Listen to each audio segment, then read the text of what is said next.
Welcome back, everyone, to Tech Leaders Unplugged. I'm your host, Tullio Siragusa. Today, I am joined by Rameshwar Balanagu.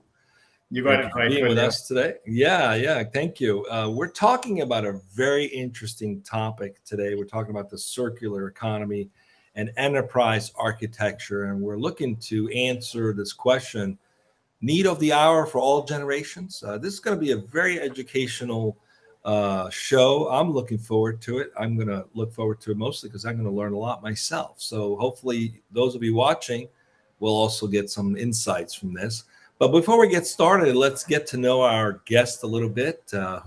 Ramesh, if you could please introduce yourself, tell us a little bit about you. Looking forward to speaking with you today. Hey, Tullio. Good talking to you, and thanks for inviting me on this Tech Leaders Unplugged. Hello, audience. Good morning, good afternoon, evening, depends on where you are on the geo of the earth. A little bit about me, not too much rambling. I have 20 plus years of experience in the IT field. I've managed several teams. I've recently left Avaya as the head of enterprise architecture. That is where I started developing a penchant or kind of inclination of sustainability. Actually, this is a buzzword that's being used, but the concept of lean has been there since the era of human civilization has begun. I have left Avaya around 2 months back, and I've joined this fabulous growing company called Intangles.ai. It's a digital twin and AI company. Simply put, it's improving the vehicle life and reducing carbon footprint. As we speak, we'll talk about the scope 1, scope 2, scope 3. This company helps reduce the carbon footprint significantly using AI. And that's what made me get interested with the company and join them as their chief digital officer. Great. Thank you for being with us, Ramesh. Today, we're talking about understanding the pivotal role of enterprise architecture as in facilitating the circular economy. So before we get started down this path, I think it's fair. Maybe some people don't know what that means. What is the circular economy? What is the linear economy in comparison? And I found this is an interesting explanation, and perhaps you can chime in on this. It says that the circular economy is an economic model that aims to minimize waste and maximize resource efficiency by designing products and systems for longevity, reusability, and recycling, ultimately reducing environmental impact and fostering sustainability. So, in retrospect, what is the linear economy? The opposite? Yes. Let's make it simplified. What's the difference between circular, linear, and then what's the relation between sustainable? You know, um, Mother Nature, has always created a circular economy. And when I mean by that, it has created a food chain where, uh, the plants are consumed by the herbivores are consumed by carnivores, and the bigger ones. And then guess what? What happens? They all die, and then they go back to the soil. The nutrients are replenished and refilled, and the cycle continues. This is a very simple way where whatever is produced from nature or Mother Earth gets back to Earth in a new form. So the energy is never lost. It's only transferred from one state to another. Somewhere down the line, Mother Nature had an aberration and created new species called humankind. Okay, so the humankind, what it did is, thanks to Industrial Revolution 1.0, 2.0, we made our lives better. What we did is we took the raw materials, we consumed, we manufactured new products. Now these products, what did they do after we kind of used them there, where they've gone with their end of life? We've sent them to the landfill for dump and dump and dump. And then we also had greenhouse gases. The greenhouse gases, I don't know if you've seen, Earth is warming up than ever before. The Arctic Oceans and the Antarctic Ocean glaciers are melting. I think the South Asia, there's a record heat coming. People are saying in Canada, or not in Canada, in California, it's extremely hot. And then suddenly, you could see the skeletons near the dams and whatnot. 50 years back, corpses, boats, what were not found. And then months later, you see a gush of rainfall, surge of snowfall. Earth is moving at a cataclysmic rate. This is what linear is. You are consuming it and not recycling it. So recycling is just one part of it. So forget the technology of recycle reuse. Basically, if we can follow Mother Earth, the food chain process, that is circular economy. All right. So we basically, in one word, it's about sustainability, right? I mean, And you hit the point. it's all about sustainability. So Exactly. let's see the connection between this and technology. That's really what we're wanting to talk about today. And Yeah. there's 5 key challenges as I was researching this related to enabling the circular economy. We're probably not going to get to all 5 of them, but let's start with the first one and see what we can discover here. The key challenge to sustainability is to actually design for a life cycle management process.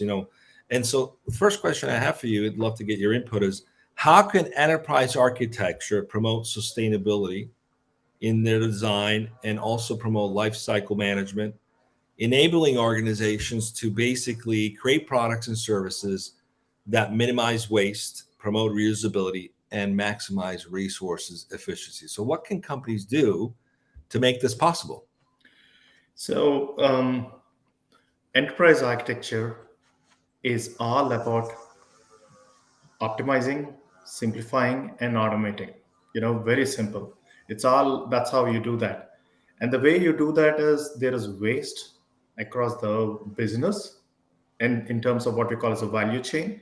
And there is waste through the systems because too many systems there is a waste through your business process, there's a waste through your data. you know we are in the 21st century, and even still to date we still struggle with data quality issue. We don't get a timely report with our data. We don't even know how effective our systems are. We don't even know how effective our processes are. So this is where enterprise architecture comes. Long ago, Toyota introduced the concept of lean, TQM, and Kanban and Kaizen. It's very simple.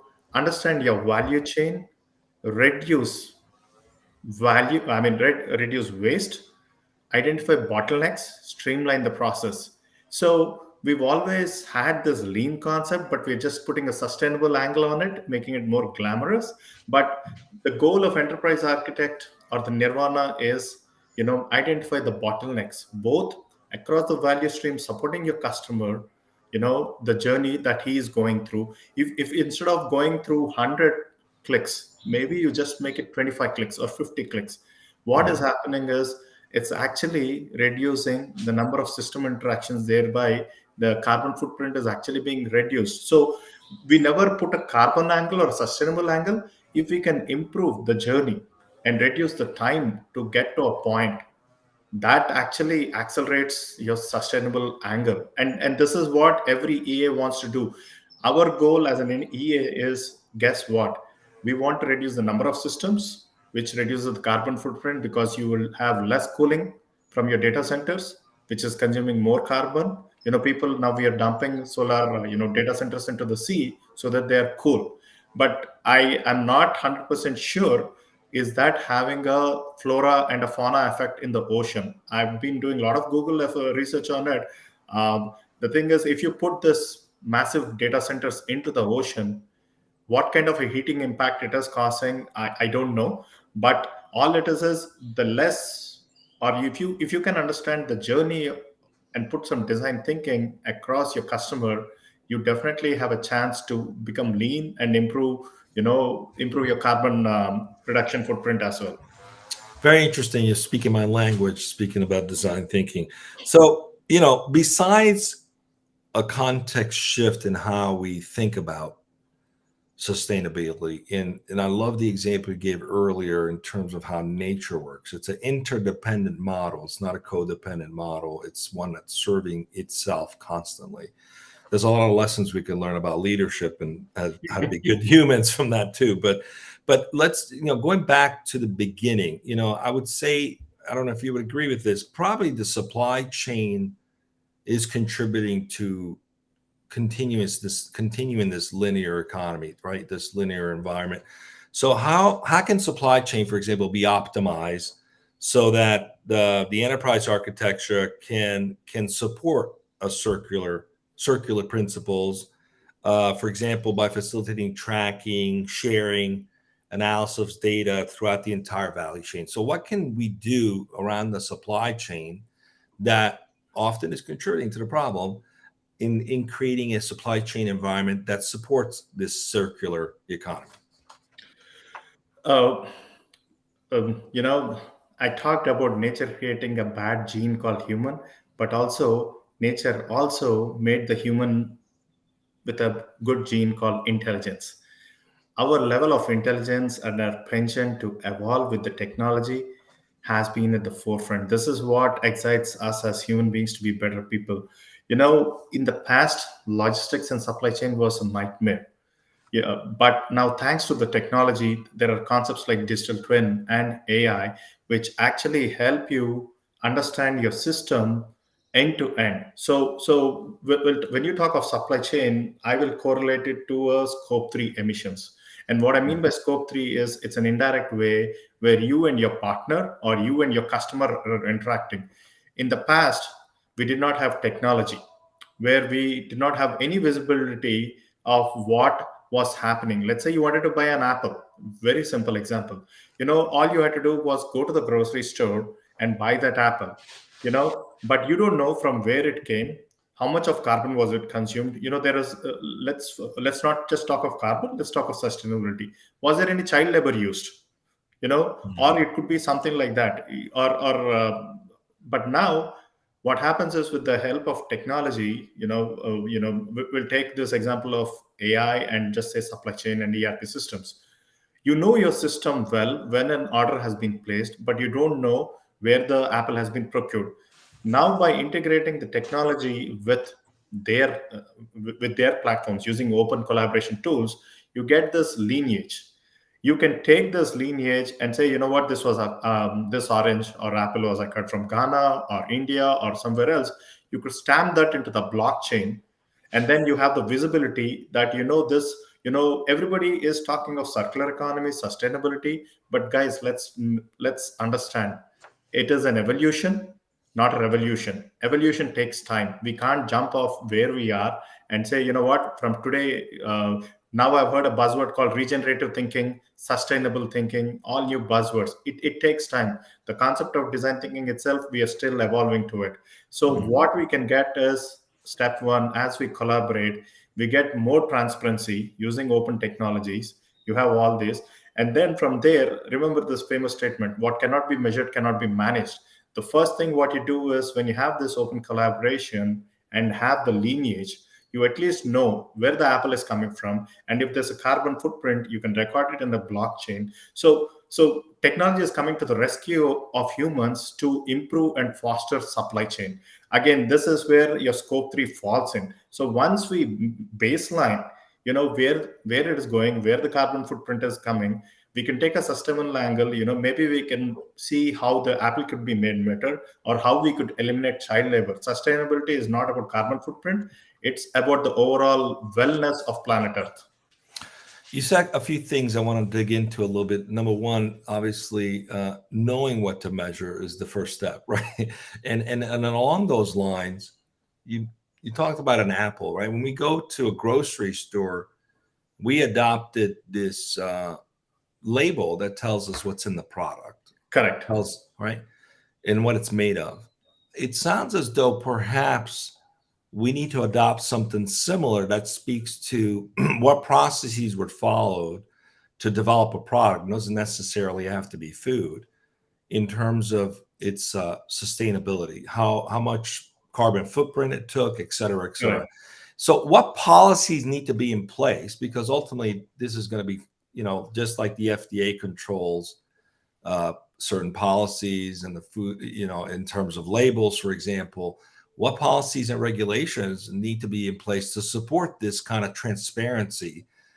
Because ultimately, the more we know, the better choices we make, right? It's like we don't know what to measure because we don't have access to the information. What are your thoughts on that?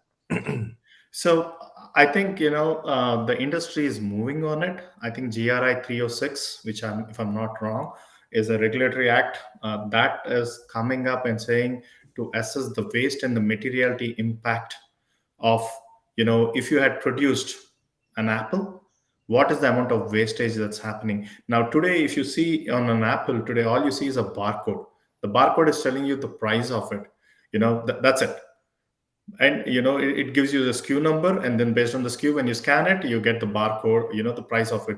Perhaps there could be a little bit more, like an additional barcode or something that can tell you the origins of it and what kind of a controls were applied.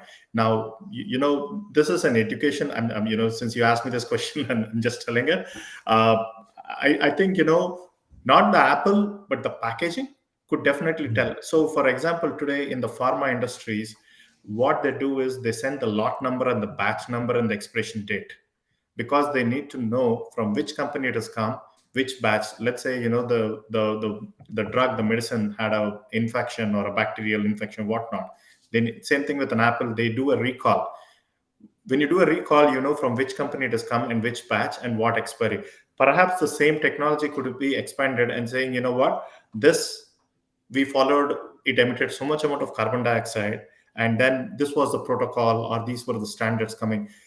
Since you touch this standards protocol, standards take time. I think both Europe and US have today around 14 standards on greenhouse global gas emissions. One of the biggest being the Sustainability Account Standard Board. None of these are mandatory. So when you talk of finance, you have FASB, which is mandatory, where you do your 10K and 10Q. Unless there's a mandate, now companies are being forced, and they're using this as a CSR. Sadly, even the big companies like Goldman Sachs and all use the carbon wash to offset their losses and actually show sustainable angle, but they were sued by the public attorneys and whatnot, saying, you're doing a carbon wash. The government should make it a mandate of what and how to report it. There is a GRI, there is SASB, Europe is following its norms, US is following its norms. I've been looking at India, India is trying to follow its norms. There's not one side. If you take that example, vehicles have a standard, like Europe has Euro 6. India is also having its Bharat norms, which are very similar to Europe. So if you start enforcing these kind of standards, where you say what is the permissible limit for your vehicle, what kind of pollution, then the companies are forced to mandate. The same thing should occur to the enterprises. And this is where enterprise architects can actually take a leapfrog, because enterprise architects, we've been dealing with privacy for a long time, be it with the California law or the GDPR or whatnot. This is one more standard as a part of good governance. If the standards are made, enterprise architects will then take a holistic view, which is what they are, and say, as a part of good governance, these are the practices we have to follow. It's a long answer to you. Yeah, that we have someone watching the show on LinkedIn, David Gonzalez. He says he's working on and co-authoring the draft for the IEEE P7800 guideline standards that contributes to sustainability for enterprise. I think you guys should definitely connect after the show. Sure. You said something interesting, and we've seen this across a number of areas in our lives, where you either voluntarily move forward to do what's right, or you're forced to do it because compliance and regulatory demands it. Hopefully, we're taking the right steps forward without the necessary requirements, but it sounds to me that those regulatory requirements are needed. Let's continue talking a little bit about, speaking of being responsible as a business, the business model, it has to be a much more innovative business model. I think you would agree. Now, how can organization leverage enterprise architecture, for example, to identify and implement new business models that align with the circular economy? What are some of the tips you would give in terms of things like product as a service, sharing economy, and waste to resource models? What are some good best practices for those organizations who are not waiting for regulatory compliance, who just want to take the right step forward and adopt the right models? Right. Again, this is technology has been driving our consumer behavior. There are two things, which is the pre-COVID and the COVID. We'll talk about that. Let's talk of the Netflixes. How did we get in the past? they came and they used to we used to go to the Blockbuster was ousted because they couldn't offer like how Netflix offered, sent a CD to your mail. That was like an aha moment, right? So we had a change, and then Netflix then went into the cloud and said, "Listen, forget all the DVDs coming and shipping and whatnot. Just go to the cloud." And then this ushered a new movement, basically a subscription movement. Same thing happened to enterprises. You no longer need to buy this multi-million dollar ERPs or platforms. If you have just $30-40, buy it as a SaaS. So what SaaS did is brought a subscription economy. So enterprise architecture then shifted its whole model of how we recognize our revenue, how we recognize our experiences in a different way that we were not used. So what I'm saying is, the subscription economy actually accelerated how EA has to go from a traditional linear economy into subscription, because you only pay for what you use, and then 3 years down the line, 2 years down the line, whatever, you just shove it off, either you move it. So enterprise architecture has two things: adaptability, because they have to make sure the systems are ready to, today we had X tool, tomorrow we have Y tool.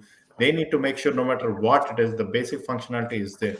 So what subscription economy gave is actually what you said, as a product as a service. So far, we have been an ownership economy. That means we bought a home, we bought a car, we used it for a life, or we rented out. There, we don't have an option or an incentive to recycle. All we are doing is a landfill. If the car goes for a trash, we just dump it out, and then it comes into scrap or garbage, or we don't know what happens post. The moment we move into the subscription economy or rental economy, what I call, whereas there is no concept, again, this is a concept where there's no concept of ownership. The product that you purchase has a shelf life, and then the product goes back to the manufacturer, because then the chances of that being recycled and being reused are far effective than we dumping into a landfill. So I think, this is where the economy, my view is, it should go from an ownership economy to a rental economy, and part of this is product as a service. This is between pre-COVID to post-COVID. Now, post-COVID, what has happened is Gen Z is been creating new segments. You would have seen, I'll put an irony. Off late, Forbes 30 under 30 is all kids, but unfortunately, many of these have turned out to be Ponzi's and zombies. Okay, we'll leave it over there. But what is happening is they have ushered new experiences, new enterprises. The traditional mindset of how an experience has to be versus a new experience which Gen Z is defining is very different. So they are creating ways or new business models which we couldn't think. So enterprise architecture has to be at the edge of understanding what new business models are coming. And Gen Z particularly is looking at sustainability. Is this company diversified? Is this company supporting nature? How does it support from a remote to hybrid? You'll be surprised that in the scope 3, as a part of downstream, commuting is also contributing to the pollution, to the sustainability. So when COVID came, we said everybody work from home, and now we are saying come back, come back, come back. So instead of doing a public commute, we are now buying. Of course, there is Teslas and whatnot coming, but we are again accelerating transportation on the road, which is actually increasing the scope 3. So when you start shifting between, we didn't call them scope 1, scope 2, scope 3, but as you start shifting, enterprise architecture is in a flux mode of how to adapt. We used to plan for 3 to 5 years. Now, when anybody asks me, Ramesh, how do you do road mapping? I say we should not do more than 1 year, because the industry dynamics are so dynamic. You cannot think beyond 1 year. And if you're thinking of a North Star of 3 years, this is how we will be, forget that. Yeah, more like 6 months. Exactly. So we're out of time, but you said something interesting about the lease versus ownership, and that's been highly politicized as well, right? There's a big divide in terms of conversations around that, and maybe it's not about ownership versus leasing as it is shared ownership. Because there's still, maybe. Because the argument is there's still someone who owns it, but I don't own it, I have to rent it. Well, what if we just share the ownership? Maybe that's the right model. Who knows? Airbnb. Airbnb is a classic example, right? Well, there's still someone who owns the unit, right? So maybe there's some model that we haven't talked A about yet. We'll hybrid see. model. Some hybrid model, exactly. But clearly, there needs to be a lot more collaboration on this. That's the thing that's come out, at least in Correct. talking with you, is that more collaboration needs to happen, more conversations need to happen, and more open dialogue to create a truly sustainable circular Julio, economy. there's a lot of background noise. I don't know from where. It's me. It's me. There's noise in the background. We're at the end, so I appreciate you joining me today, Ramesh. Just stay with me as we go off the air in a second. Thanks for being with us. We've got some great shows coming up shortly.